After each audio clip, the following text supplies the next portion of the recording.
Hello students, welcome back to Maheshwari Pathshala. अब हम पढ़ रहे हैं पार्टनरशिप डीड। पार्टनरशिप डीड, इसको स्टार्ट करने से पहले मैं आपसे पूछूं, क्या आपने कभी रेंट एग्रीमेंट सुना है? एग्रीमेंट, ठीक है, या इसे रेंट डीड भी कह सकते हैं। सुना है? बहुत बच्चों ने, सबने सुना होगा। तो रेंट एग्रीमेंट में क्या होता है? मान लीजिए ए है, ये ऑनर है किसी प्रॉपर्टी का, और बी है टेनेंट। ये इसकी प्रॉपर्टी को टेक ओवर कर रहा है, ठीक है, ले रहा है। अब ध्यान से समझने की बात यह है कि इनके बीच में डिसाइड जो भी हुआ, ए ने कहा कि आप मुझे 10,000 रुपए क्या देंगे, रेंट देंगे पर मंथ, ठीक है। आप इलेक्ट्रिसिटी बिल पे करेंगे, सीवरेज पे करेंगे, करेक्ट, वाटर बिल की पेमेंट भी आप करेंगे। बात समझ पा रहे हैं? ये क्या है? इनके बीच में डिसाइड है, यानी ये क्या है? डीड बन गई, एग्रीमेंट। ऐसे ही हम पार्टनर्स के बीच में जो भी रिलेशन है, ठीक है, उसको किस में पढ़ते हैं? पार्टनरशिप डीड में। बात समझ पा रहे हैं? अब इसने कहा जी 10% एवरी ईयर आपका रेंट जो है रिवाइज होगा, बढ़ जाएगा। बात समझ रहे हैं? ये सारी की सारी चीजें क्या हैं? एक एग्रीमेंट यानी डीड है। ऐसे ही हमारे पास एक पार्टनरशिप डीड है। जब हमने अपना व्यापार आरंभ किया तो मान लीजिए दो पार्टनर हैं, ए और बी, तो दोनों ने एक एग्रीमेंट कर लिया आपस में कि इन केस ऑफ अगर कुछ होता है तो हम इसकी हेल्प लेंगे। यानी क्या क्या हमारे बीच में डिसाइडेड है, तो वो क्या है? Partnership deed. देखें, partnership comes into existence by an oral और written agreement. It is better to have written agreement to avoid any disputes. मान लीजिए किराएदार ने, आपने उसको, ए ने बी को ये अपनी प्रॉपर्टी दे दी और उसने एग्रीमेंट नहीं करा, ठीक है। बी रहता जा रहा 8-10 साल बाद कहता है ये तो मेरी प्रॉपर्टी है। बात समझ रहे? क्योंकि एग्रीमेंट क्या था? ऑरल था। अगर एग्रीमेंट क्या है? रिटन है। क्या है? It is better to have written agreement to avoid any disputes.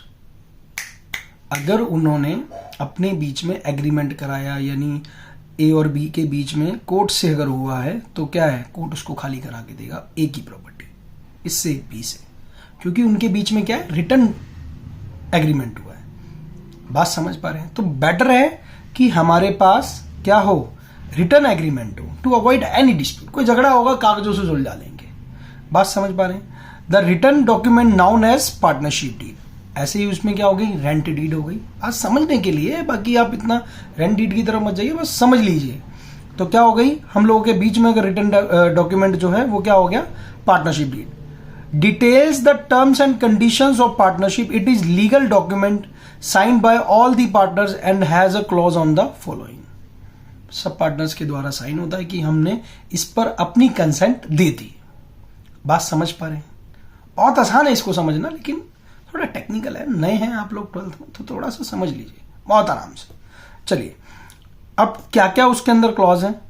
Description of partners, names, description and address of the partners. उनका description, name, father name, addresses कहाँ के हैं, ठीक है, ये सब चीजें। Description of the firm, name, firm का नाम क्या है, एड्रेस फर्म का क्या है, प्रिंसिपल प्लेस ऑफ बिजनेस क्या है, address of the principal place of business क्या रहेगा, करेक्ट। नेचर ऑफ बिजनेस क्या है, क्या करेंगे, नेचर ऑफ बिजनेस, किस चीज का बिजनेस करेंगे, मैन्युफैक्चरिंग करेंगे, ट्रेडिंग करेंगे, क्या करेंगे, सब बताया जाएगा। Shall carry on. Commencement of partnership, date of commencement of partnership क्या रहेगी, ठीक है, कब है। कैपिटल कंट्रीब्यूशन, यानी पार्टनर्स जो हैं कितनी कितनी पूंजी उस व्यापार में लगा रहे हैं।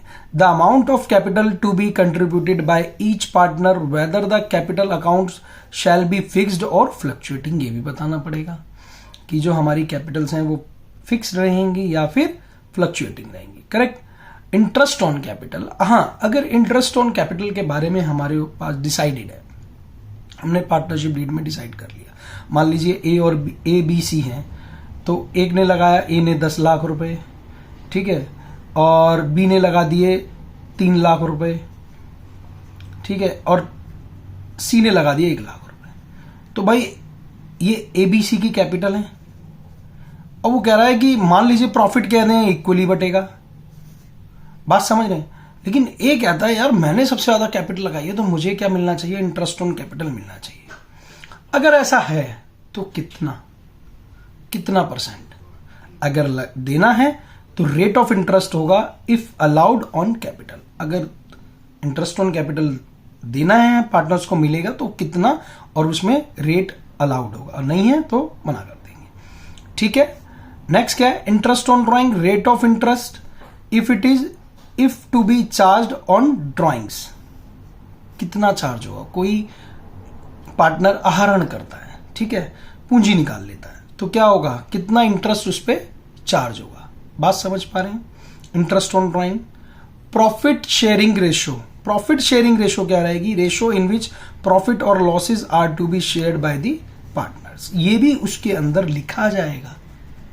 ठीक है, बात समझ पा रहे हैं।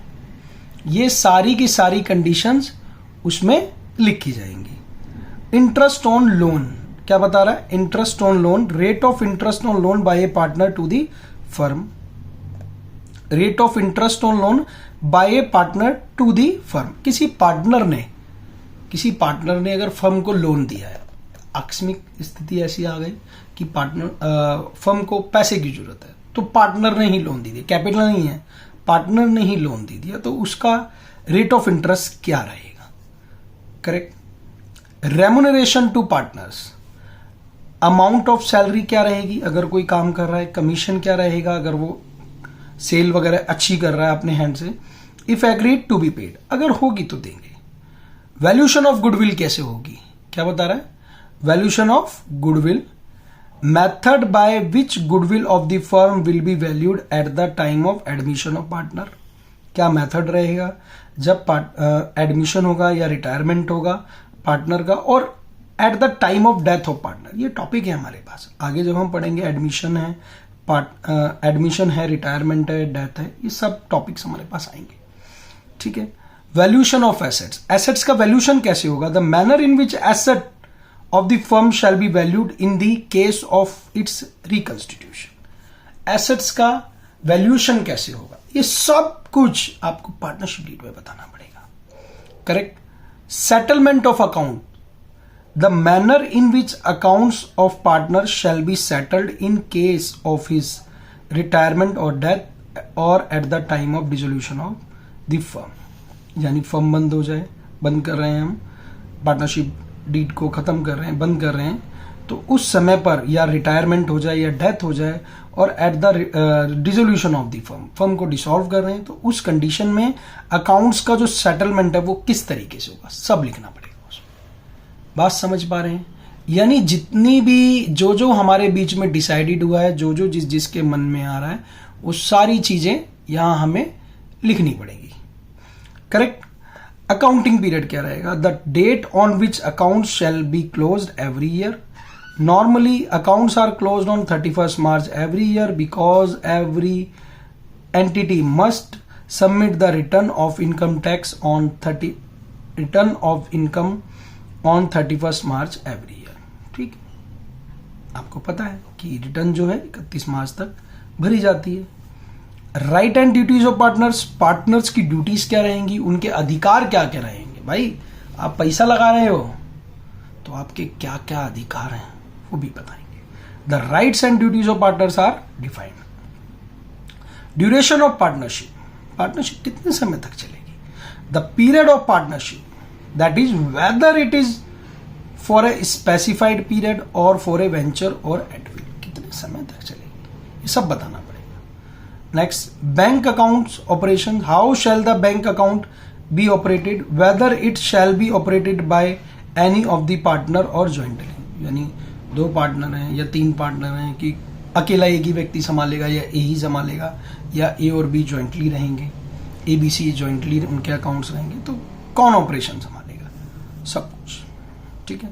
Death of A partner, whether the firm will continue और डिसोल्व, अगर किसी पार्टनर की मृत्यु हो जाएगी तो क्या फर्म कंटिन्यू रहेगी या वो समाप्त हो जाएगी। Correct. Settlement of disputes, settlement of disputes if any among the partner how they shall be settled. किस तरह झगड़े भी हो गए अगर आपके बीच में, पार्टनर्स के बीच में, तो उनको किस तरीके से सुलझाया जाएगा। करेक्ट। देखिए मैं आपको एक एक पॉइंट टू पॉइंट मैंने आपको पढ़ाया, और एडवांटेज ये आप कोई भी एमसीक्यूज अगर जब करेंगे तो आपके पास पूरा डिटेल्ड अगर आपने पढ़ रखा है तभी आपको अपने आप आंसर पता चल गया ना, बी है तो बी ही है, आपको ए सी डी की तरफ बिल्कुल ही नहीं देखना है, ये आप बिल्कुल कंफर्म है उस पर। बात समझ पा रहे हैं? तो इसलिए ध्यान से डिटेल से पढ़ रहे हैं। आपको कुछ समझ आता है, कुछ पूछना है, कमेंट करके बताइए। कुछ अच्छा लग रहा है कमेंट करके बताइए, हमें भी अच्छा लगेगा आपको पढ़ाने, ठीक है। और बहुत चीजें डिटेल में आपको मिलेंगी, लेकिन पेशेंस पे करिए, ठीक है, और ध्यान से पढ़िए।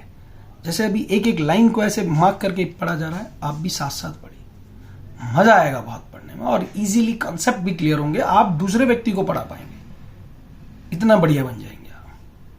चलिए, thank you so much for watching this video, thank you.